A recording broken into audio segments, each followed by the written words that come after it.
तो हेलो दोस्तों, कैसे हैं आप सभी लोग। आई होप सो कि यार सभी लोग ठीक होंगे। तो यस, एक बार फिर से मैं आप सभी लोगों के लिए एक और नई वीडियो लेकर आ चुका हूं। और आज की इस वीडियो में मैं तुमको बताने वाला हूं अंटार्कटिका डबल एट गेम की फुल स्टोरी। बेसिकली इस गेम के अंदर आपको अंटार्कटिका का सीन दिखाया जाता है, जहां पर काफी सारे अजीब, स्ट्रेंज और भयानक क्रिएचर्स होते हैं। बट यहाँ पर क्वेश्चन ये है कि आखिरकार अंटार्कटिका जैसी जगह में ये क्रिएचर्स आए कहाँ से। क्या ये कोई एलियंस थे जो धरती पर आ गए थे, या फिर कोई ऐसी अनडिस्कवर स्पीसीज जो हजारों सालों से अर्थ पर ही इंसानों के साथ रह रही थी, लेकिन हम इंसानों को उनके बारे में अभी तक नहीं पता था। तो इन सारे सवालों के जवाब आपको ये वाली वीडियो देखने के बाद मिल जाएंगे। साथ ही मैं आपको और भी काफी सारे अंटार्कटिका 8 गेम के सीक्रेट्स बताने वाला हूँ, ऐसे सीक्रेट्स जिनके बारे में अभी तक तुम लोगों को आई एम प्रीटी श्योर नहीं पता होगा। दैट्स व्हाई आज की ये वीडियो काफी ज्यादा इंटरेस्टिंग होने वाली है, इसलिए इस वीडियो को बिल्कुल भी स्किप मत करना। अगर आप लोगों ने हमारे चैनल को सब्सक्राइब नहीं किया है तो भाई क्या कर रहे हो, चैनल को सब्सक्राइब करके उस बेल आइकन को भी दबा दो, थोड़ा सपोर्ट दिखाओ यार। तो करते हैं आज की वीडियो को स्टार्ट, लेट्स गो।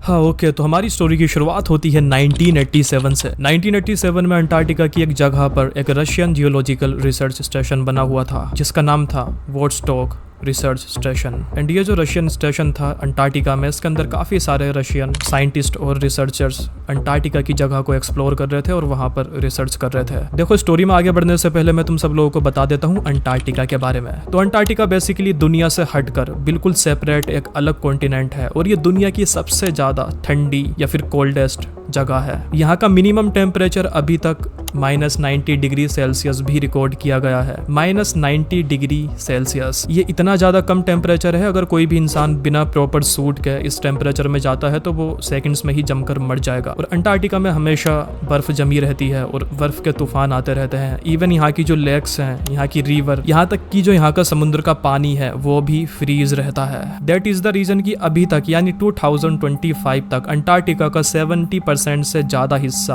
अनएक्सप्लोर्ड है। मतलब वहां पर अभी तक कोई भी फिजिकल आदमी, एजेंसी, कंपनी नहीं पहुंच पाई है। और अगर हम इस चीज को थोड़ा सा और पीछे लेकर जाएं, यानी 90s में, 1990 के दशक में, तो तब ये नंबर और ज्यादा बढ़ जाता है। उस टाइम पर अंटार्कटिका का 90% से ज्यादा हिस्सा या फिर जगह अनएक्सप्लोर्ड थी, वहां पर कोई इंसान पहुंच ही नहीं पाया था। जिसका मतलब साफ था कि अंटार्कटिका में कुछ ऐसी चीजें भी हो सकती थी, या फिर कुछ ऐसी अनजान, अनएक्सप्लोर्ड, अनडिस्कवर स्पीसीज, जानवर, चीजें जो अभी तक इंसानों को, दुनिया को या फिर साइंस को नहीं पता थी। एंड ऐसी ही अनडिस्कवर चीजें, स्पीसीज ढूंढने के लिए आया था ये रशियन जियोलॉजिकल सेंटर, और ये अंटार्कटिका में ही बनाया गया था, जिसके अंदर रशियन रिसर्चर और साइंटिस्ट काम करते थे। वोस्टॉक स्टेशन में एक और साइंटिस्ट काम करता था जिसका नाम था व्लादिमीर एफिमोव। व्लादिमीर एफिमोव को अनएक्सप्लोर्ड जगहों को एक्सप्लोर करने में काफी ज्यादा मजा आता था। दैट्स व्हाई वो अंटार्कटिका में वोस्टॉक स्टेशन में आया था, ताकि वो अंटार्कटिका को एक्सप्लोर कर सके। ऐसे ही कुछ दिन के बाद व्लादिमीर एफिमोव अपने स्टेशन से बाहर निकलता है अकेला ही अंटार्कटिका को एक्सप्लोर करने के लिए। और व्लादिमीर एक्सप्लोर करते करते अपने स्टेशन से कुछ किलोमीटर दूर आ जाता है। रास्ते में इसको एक अनयूजुअल क्रिएचर या फिर एक स्ट्रेंज क्रिएचर दिखाई देता है। उस क्रिएचर को देखने के बाद व्लादिमीर एफिमोव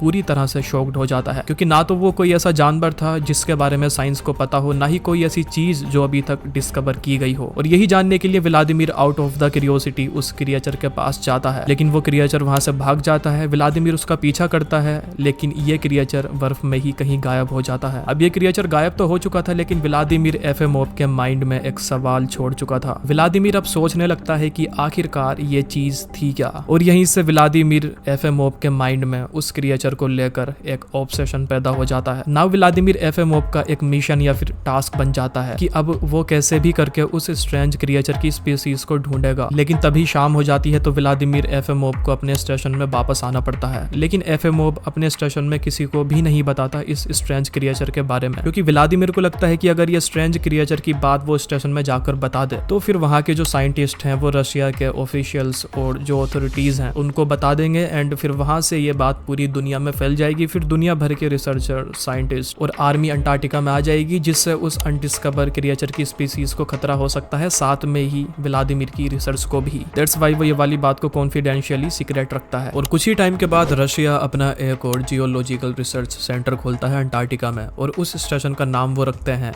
अंटार्कटिका 1। ये जो अंटार्कटिका 1 नाम का रशियन रिसर्च सेंटर था, इसका मोटिव था अंटार्कटिका की बर्फीली सरफेस से ड्रिल करते हुए नीचे जाना और प्री हिस्टोरिकल मिनरल्स को डिस्कवर करना। देन ये लोग अंटार्कटिका की बर्फ में ड्रिल करना स्टार्ट कर देते हैं। थोड़ा ही नीचे जाने पर इनको कुछ क्रिएचर्स के फॉसिल्स या फिर बॉडी पार्ट्स मिलते हैं। ये जो क्रिएचर्स के बॉडी पार्ट्स मिले थे ये पूरी तरह से अननोन थे साइंस की दुनिया में, और तभी इन बॉडी पार्ट्स या फिर फॉसिल्स को लैब में ले जाया जाता है वहां पर रिसर्च करने के लिए। साथ में ही अपने पड़ोस के जियोलॉजिकल रिसर्च सेंटर यानी वोस्टॉक को एक मैसेज भी भेजा जाता है। मैसेज में ये लोग लिखते हैं कि इन्हें ड्रिल करते हुए कुछ अननोन क्रिएचर्स के बॉडी पार्ट्स या फिर फॉसिल्स मिले हैं, और अगर वोस्टॉक के साइंटिस्ट भी इंटरेस्टेड हैं तो वो उनके रिसर्च सेंटर में आ सकते हैं और उनकी मदद कर सकते हैं इन बॉडी फॉसिल्स या फिर पार्ट्स को आइडेंटिफाई करने में। जैसे ही ये बात वोस्टॉक स्टेशन में व्लादिमीर एफएमोव को पता लगती है, वो समझ जाता है कि शायद ये उसी क्रिएचर्स के फॉसिल्स हैं जो उसने कुछ टाइम पहले अपनी आंखों से खुद देखा था। व्लादिमीर काफी ज्यादा एक्साइटेड होता है और वो अपने क्रू को अपने साथ अंटार्कटिका 1 रिसर्च सेंटर में ले जाने के लिए बोलता है। बट वहां पर प्रॉब्लम ये थी कि उस टाइम पर अंटार्कटिका का वेदर काफी ज्यादा खराब था। बर्फीले तूफान आ रहे थे और साथ में ही स्नो स्टॉर्म्स। बाहर का टेम्परेचर बहुत ही ज्यादा लो था और इस तरह के खराब वेदर में 68 किलोमीटर ट्रेवल करना मतलब अपनी लाइफ को रिस्क में डालना था। लेकिन कैसे न कैसे करके somehow at the end Vladimir Efimov अपने क्रू को कन्विंस कर लेता है अंटार्कटिका 1 रिसर्च सेंटर में जाने के लिए। देन फाइनली 14 जून 1987 को व्लादिमीर एफएमोव अपने क्रू के साथ वोस्टॉक स्टेशन से अंटार्कटिका 1 रिसर्च सेंटर के लिए निकल जाता है। रास्ते में इनको बहुत ज्यादा प्रॉब्लम होती है, इनको बर्फीले तूफानों का सामना करना पड़ता है, कई बार ये मरने से भी बचते हैं और साथ ही टेम्परेचर भी बहुत ज्यादा लो होता है। लेकिन कैसे ना कैसे करके बहुत ज्यादा मशक्कत करने के बाद पूरे 13 यानी 13 दिन तक ट्रेवल करके 27 जून 1987 को ये लोग 68 किलोमीटर दूर अंटार्कटिका 1 नाम के रिसर्च सेंटर पर पहुंच जाते हैं। देन दोनों ही रिसर्च स्टेशन के साइंटिस्ट मिलकर इन बॉडी पार्ट्स पर रिसर्च करते हैं। उनको पता लगता है कि ये क्रिएचर्स के बॉडी पार्ट्स 700 मिलियन ईयर्स पुराने हैं, 700 मिलियन साल पुराने। फॉर स्केल में तुम लोगों को बता देना चाहता हूँ कि डायनासोर्स आज से 66 मिलियन साल पुराने हैं, और ये जो स्ट्रेंज क्रिएचर्स के बॉडी पार्ट्स इन साइंटिस्ट को मिले थे वो थे 700 मिलियन ईयर्स पुराने, यानी डायनासोर्स से भी लाखों साल पहले के। जिसका मतलब साफ था कि इन्होंने एक ऐसी क्रिएचर की स्पीसीज को ढूंढा था जो दुनिया की सबसे पुरानी स्पीसीज हो सकती थी, the most ancient species ever found. Of course ये साइंटिस्ट काफी ज्यादा खुश होते हैं क्योंकि इनकी खोज दुनिया की सबसे बड़ी डिस्कवरी बनने वाली थी।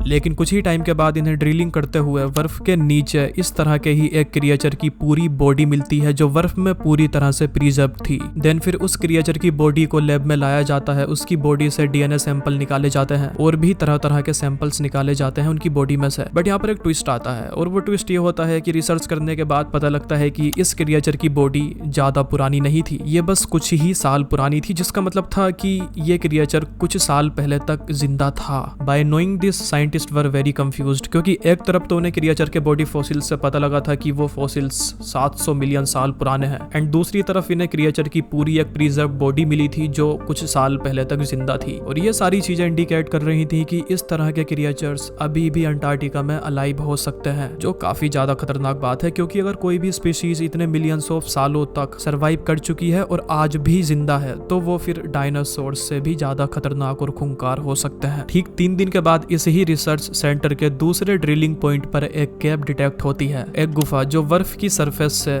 20 मीटर नीचे थी। साथ में ही उस केव के अंदर कुछ मूवमेंट्स भी डिटेक्ट की जाती हैं, मतलब उस केव के अंदर कुछ तो था। जैसे ही यह बात व्लादिमीर एफएमोव को पता लगती है वो तुरंत उस ड्रिलिंग पॉइंट पर पहुंचता है अपने पूरे क्रू के साथ। लेकिन यहाँ पर दिक्कत यह थी कि उस केव के ऊपर 20 मीटर मोटी ठोस बर्फ की लेयर थी जिसको ड्रिल करना काफी ज्यादा मुश्किल था। दैट्स व्हाई ये लोग अपनी ड्रिलिंग मशीन में कुछ मॉडिफिकेशन करते हैं और दोबारा से ड्रिलिंग करना स्टार्ट करते हैं, and finally at the and somehow ये उस कैब तक पहुंच जाते हैं ड्रिल करके। एंड जैसे ही एफएमओव अपने क्रू के साथ कैब में जाता है तो उनको पता लगता है कि वहां पर सिर्फ एक ही कैब नहीं है बल्कि उसकी तरह बहुत सारी कैब्स हैं और कैब का पूरा जाल बिछा हुआ है, एंड सारी ही गुफाएं एक दूसरे से इंटरकनेक्टेड हैं। वहां पर कैब में इनके ऊपर अटैक करते हैं कुछ अननोन स्ट्रेंज क्रिएचर्स। ये क्रिएचर्स देखने में अजीब थे, इनके बड़े बड़े नाखून और दांत थे, चेहरा बहुत ज्यादा भयानक था और बॉडी शेप एक एलियन की तरह थी। वहां पर सिर्फ एक ही टाइप के क्रिएचर्स नहीं थे बल्कि 3 टाइप के अलग अलग क्रिएचर्स थे, एंड सारे ही क्रिएचर्स मिलकर उस कैब में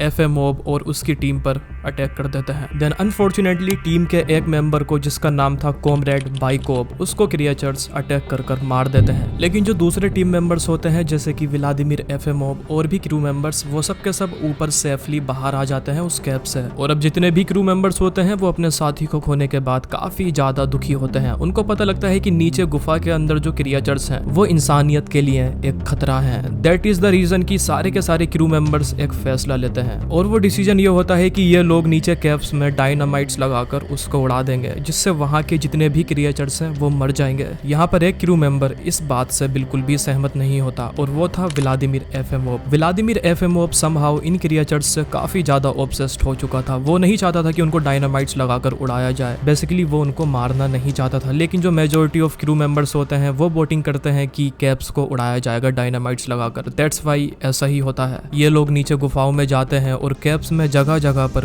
पावरफुल डायनामाइट्स लगा देते हैं। व्लादिमीर एफएमओब अभी भी अपने क्रू मेंबर को ये करने से रोकता है। वो उनको समझाता है कि ऐसा मत करो, इनको मत मारो, क्योंकि ये एक एंशियंट प्रजाति है और अगर तुम इसको ऐसे ही मार दोगे तो हम कभी नहीं समझ पाएंगे कि ये क्रिएचर्स हैं क्या और ये कहाँ से आए हैं। लेकिन जो क्रू मेंबर्स थे उन्होंने अपना एक साथी खोया था। उनको पता था कि ये क्रिएचर्स इंसानियत के लिए खतरा है और अगर ये बाहर निकले इस गुफा से तो ये पूरी की पूरी इंसानियत को तबाह भी कर सकते हैं। और वो लोग कैसे भी कर इन क्रिएचर्स के नेस्ट को तबाह करके उनको मारना चाहते थे। सारी ही चीजें रेडी हो जाती हैं, डायनामाइट्स लगा दिए जाते हैं, बस उनको ब्लास्ट करना बाकी था। बट तभी क्या होता है, व्लादिमीर एफएमओब एक पिस्टल से अपने सारे ही क्रू मेंबर्स को मार देता है, सिर्फ और सिर्फ उन क्रिएचर्स को बचाने के लिए। और जो उसके क्रू मेंबर्स थे जिनको इसने मारा था उनके नाम थे Antonov, Orlov and Povov. But luckily एक क्रू मेंबर के गोली तो लगती है बट वो वहां से बचकर भाग जाता है। अब दिक्कत ये थी कि इन लोगों ने ड्रिलिंग करके गुफा तक एक रास्ता खोल दिया था, एक पैसेज आने जाने का, और अनफॉर्चुनेटली इसी ही रास्ते का यूज करके वो क्रिएचर्स अपनी गुफा से अंटार्कटिका की सरफेस पर आ जाते हैं। और अंटार्कटिका में जितने भी लोग थे जैसे कि वोस्टॉक स्टेशन या फिर अंटार्कटिका वन रिसर्च सेंटर, वहां के सारे लोगों को ये क्रिएचर्स मार देते हैं। फॉर्चुनेटली जो एफएमओब होता है वो अभी भी बचा हुआ होता है इन क्रिएचर्स से और वो इनके ऊपर काफी सारी रिसर्च करता है या फिर इनको समझने की कोशिश करता है। ऐसे ही 6 महीने निकल जाते हैं। 6 महीने के बाद जब रशिया में बैठे ऑफिशियल्स को अपने अंटार्कटिका के स्टेशन का कोई भी क्लू नहीं मिलता, वहां से कोई भी कांटेक्ट नहीं होता, तो फिर रशिया की गवर्नमेंट 4 लोगों का स्क्वाड अंटार्कटिका में भेजती है अपने स्टेशन को देखने के लिए कि आखिरकार वहां पर चल क्या रहा है और उनसे कांटेक्ट क्यों नहीं हो पा रहा 6 महीने से। ये जो 4 लोगों का स्क्वाड आया था अंटार्कटिका स्टेशन पर, इसमें से एक बंदा व्लादिमीर एफएमओब का